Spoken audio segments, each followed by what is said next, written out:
उत्कट रूप नेलाणी रंधन gas जंत्रणा बढ़ुची tension केउठी booking परे ठीक समय गैस मिलूना तो आउ केउठी बुकिंग करने को उपभोक्ता नाकेदम होउछंती।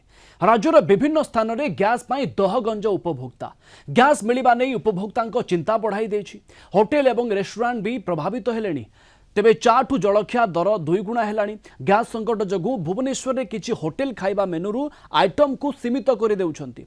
सेपटे गैस अभावरु काठ चुली भरोसा एबे घसी मगाउछंती होटेल मालिक। होटेल ले खाद्य कमी जाउथबारु लोके एबे मंदिर प्रसाद मुहा हेउछंती।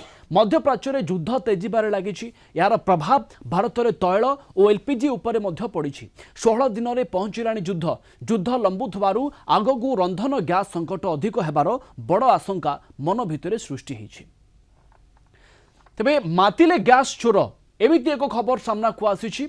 घरु टेकी नेइछंती सिलिंडर। सीसीटीवी रे कहिथिले चोर कला कारनामा। बारंग थाना बछीपुर में देखा मिली घटना। घरे कहीं नथिबार सुजोग नहीं कि एटी द्विपहर रे घरे पशि सिलिंडर धरी चंपट मारिछंती चोर। लुट शिकार होइछंती मथुरानंद साहू। देखंतु किभली सुजोग देखि गैस सिलिंडर टेकी नौछंती चोर माने। गतकाली अपराह्न 5टा बेलकू घरे जड़े युवक पशिथिला।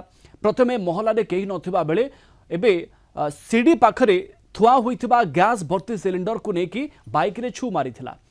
एने थाना रे कौनसी अभियोग होई नथुवा बेले घटना को नेकी अंचल रे चर्चार विषय होइछि। एबे गैस केते जरूरी देखंतु।